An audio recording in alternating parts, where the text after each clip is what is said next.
ladies and gentlemen, and welcome to one of 4 videos today. My name is Brian of Chamber of the Wraith, and today I'm going to be talking about and reviewing the most recent skin pack. I was fortunately gifted by a friend of mine. Real quick, I just want to say though, yes, there are going to be 4 videos that are going to be uploaded today. I was supposed to upload an episode of Wraith Online yesterday, but it didn't end up happening, but arguably it ended up being better because now I have an idea for a gag that I could do, and it would be fantastic. But now we're going to be doing the Horizon Zero Dawn first, actual episode instead of an actual stream, and I'm going to be doing Little Big Planet 3. So that's a plus. I know I said I would do it on Tuesday, but that series was supposed to be Saturday, so c'est la vie. Now, let's talk about this little number, which is reviewing the classic movie skins for Johnny Cage, Sonya Blade, and Raiden in Mortal Kombat 11. Now, these skins, overall, are probably some of the best in the game. Now, I'm going to just pose it here just because I don't have these particular gloves on because they're relatively basic, and I kind of like the idea of him going bare knuckle with this one. Plus, I don't actually remember him wearing these gloves in the movie, but I could be totally wrong. It's been literally 15 years since I last saw that particular film. But the glasses look great. The belt buckle is awesome.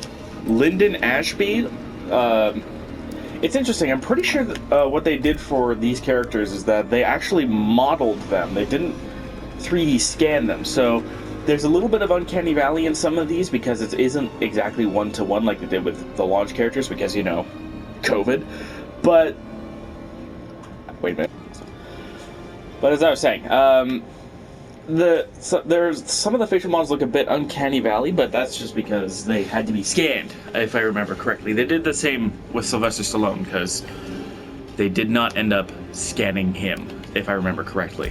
The shaders are Hollywood Combatant, Puny Mortal, Master Boyd's Apprentice, which is probably my favorite just because I really like black, Let's Dance, which is a bit of an odd shade of white. I would have gone more pale white, but I mean, it's not bad.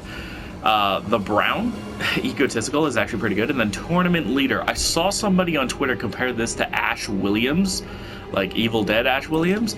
It might, and I can totally see it. I was going to say something like, I was thinking that maybe they were just seeing things, maybe they were just super desperate for Ash Williams, but I can totally see it here now. And I can't blame them for being desperate for Ash Williams. I mean, my God, we want this. But... or at least I do. That would be pretty cool. I'm a sucker for chainsaws. And there is actually a unique gimmick of sorts that all of the characters have, but is best exemplified with Johnny Cage in terms of his intros, because he does the most talking in them. Page 62. Johnny Cage dies. Is someone high? They got them as voices too. It's showtime. And it is a real delight. I'm not gonna lie, hearing the new voices, because new voices is something NetherRealm doesn't do too often.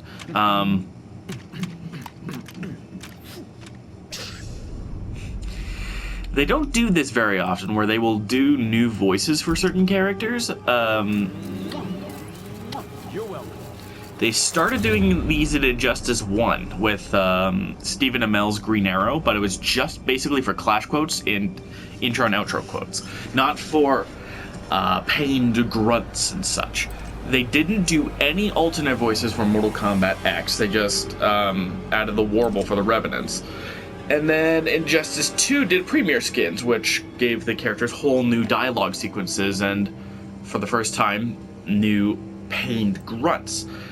And Mortal Kombat 11 now has joined that pantheon of sorts. Page 62, Johnny Cage dies. Is someone high? Because now there are characters that have multiple different voices. We technically kind of got this with the ever infamous, where did this guy go? Dimitri Vegas' Sub-Zero skin, but here it's actually executed rather well because there's actual effort put into it, especially with Lyndon Ashby. He just sockets into Johnny Cage really, really well. And I'm really glad that they did. And I wish that they did this a little bit more, like with more different voices and things, and had given us voice line options. But that's probably a topic for another video. Let's move on to the next character, Raiden, with Highland Thunder. Now, what's really cool about I'm calling it Highland Thunder because it's Christopher Lambert Raiden. You can actually see, here's his hat. Here's what his hat looks like, by the way. And his staff is way at the bottom. Mentor and Defender is very simple, but it's a refreshing kind of simple because the designs don't pop off all that much.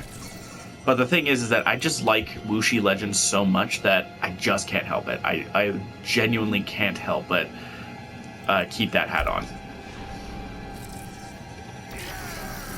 And then this is his emblem, the Demigod's emblem, which is really cool as well.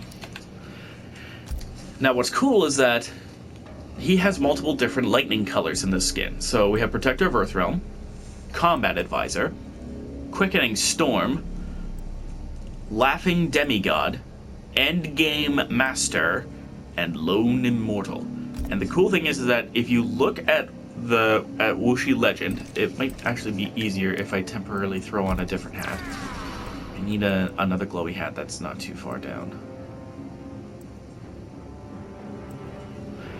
Outworld's Foe will do the trick. Just to showcase what I'm talking about. So, if you watch the kanji up at the top of the hat, you can see now they're goldish in color. And they keep that goldish color. Now we have red. Now we have what kind of looks like purple.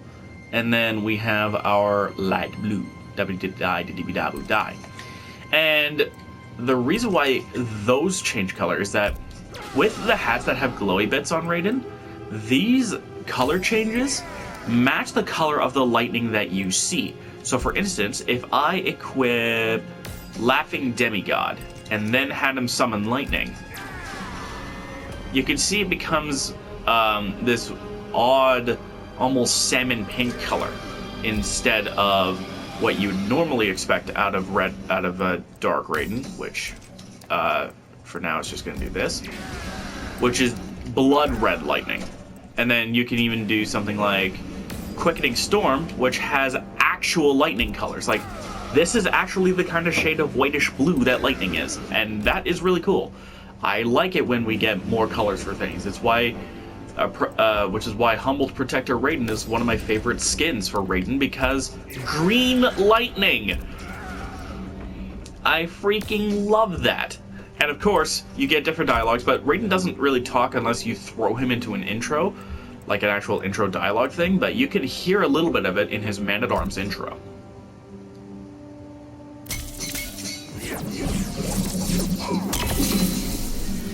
It's different compared to if I were to do that intro with Richard Epcar's Raiden.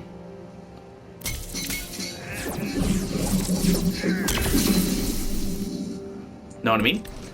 And while personally Christopher Lambert is my least favorite of these, I think it's just because his age has caught up with him in terms of his vocal performances, because it really sounds like he needs a lozenge. But I can definitely attribute that to just age. I mean, the movie came out 25 years ago. It's a wonder that Lyndon Ashby did so well in his role. But forgetting the likeness and the colored lightning, and I mean, we finally get to see Raiden's hair. I'm all for this skin. By the way, Lyndon Ashby is a 9 out of 10, and Raiden is an 8.5 for me. The scratchy throat performance just drops it a bit. But there's more that we have to talk about these skins with later. Then we have Bridget. Excuse me for a second, I need to very quickly look this up.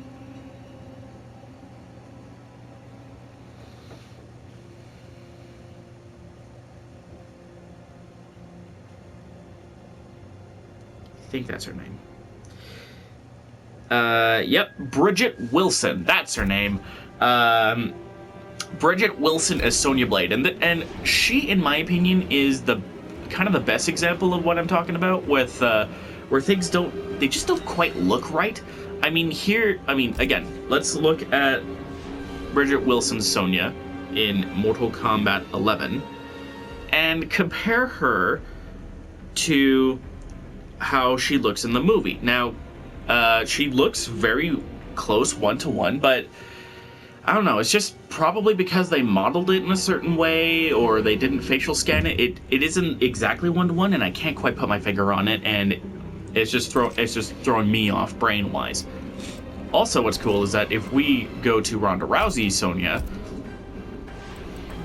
the Sonya that they made for the game, you can still use this, so you can still get Bridget Wilson's ponytail instead of the Mustang or whatever else. And of course, this also means that you can get all of Sonya's other options too. So, like, I could throw her in this, and she actually looks really cool with the little beret thing on her head. Then there's Mad Hands, which, I feel it's funny because she doesn't use energy rings at all in the movie, so it makes sense that they're just normal gloves. But it's really weird just seeing her able to yeet plasma bolts without the gloves. But for the sake of theming and the fact that, I mean, these are the only gloves that keep a finger out, which is, I think, just kind of a neat little detail, I'm going to keep these on. But the best part of the gear, like, it goes from gloves to hair to the big guns. Look at this! They could have just gone with a standard, like, tiny little turret on legs or something, kind of like War of Attrition or something like that, but no. Look, we get something just plucked right out of the 90s. This looks like something you'd see in Star Wars, and I like it. I like this little guy a lot. And the skin is called Island Bound, and this is what she normally looks like in the movie because she wears all black. But I like Jax's bestie because it reminds me a little bit of MK9 Alt Sonya or MK vs. DC Sonya without you know, certain design philosophies, we'll say. And then you can even have it with blue jeans if you want. Live action hero for a more classic color. Travel agent, I'm not sure what the idea behind this is, but it is what it is. And then red, which is nice. Red, by the way, is not dead. We'll talk about these later.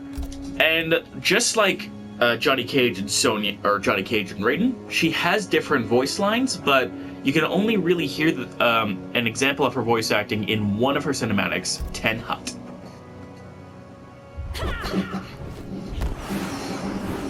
Again, not much, but we'll get some intros in with we'll get some mirror match intros between these characters so that you can listen to the difference between them.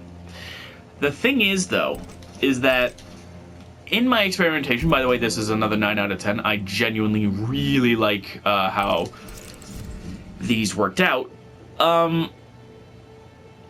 There's something interesting that had happened with the intros that I want to talk about really quickly as we set up the intros in question.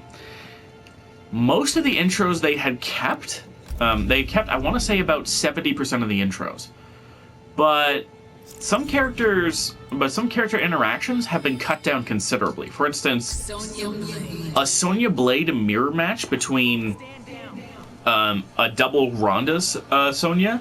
There are two intros, the marine biology one and the evil AI one, that are just gone. So if I do clean cut Sonya versus General Sonya, just for the sake of the intro, hopefully I'm in the right mode for this, just for the sake of intro dialogue, you'll hear what I mean in terms of, or hopefully you'll see what I mean. But you'll definitely hear what I mean by the different voices coming up now. Name a contest. I'll beat you in it. Mortal Kombat. Whatever happened to breaking boards? You can hear how she inflects differently, and it's really, really cool. And she even kind of says certain lines differently too. If we get the same intro, it'll be a perfect example of what I'm talking about. But we'll see. First I find out I have a kid with Cage, and now this, it's official. God is punishing me. yeah, super cool stuff. Super cool stuff to kind of just compare.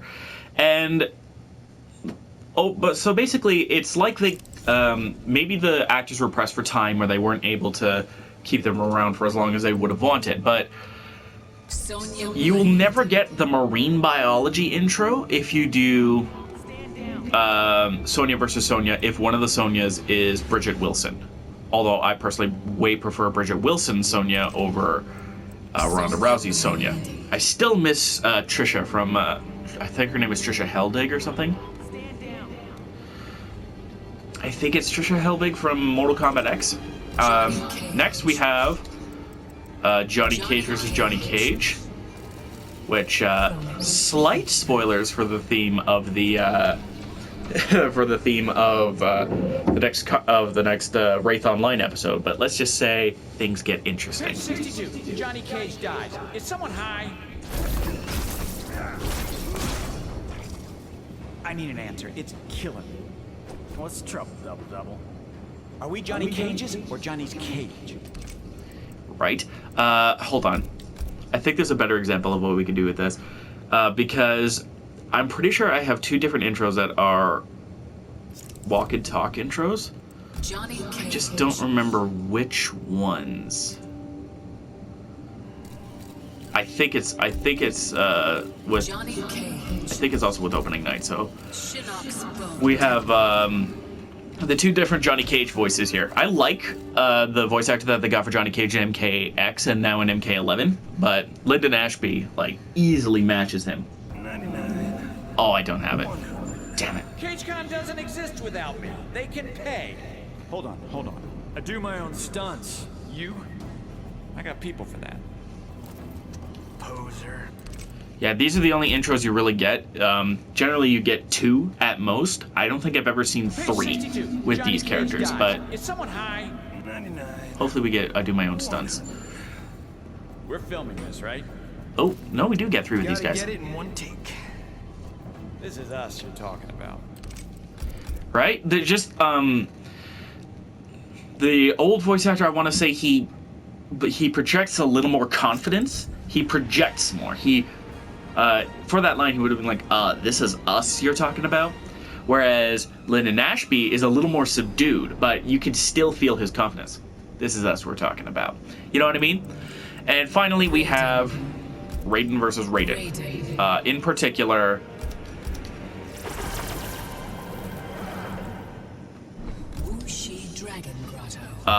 Christopher Lambert versus Richard Epcar. Again, just as an example to show what I'm talking about with the differences so that you can hear it. Although, if you've seen all the intro compilations, you probably already know. But this is still a good example. This has been a long time coming. Ready to face your demons. I will finish them. Yeah, you hear what I mean? I don't remember him being that gravelly in the movie. I think that I can attribute this to just age, but it is what it is. This is basically the only time where Kronika sets us against each other.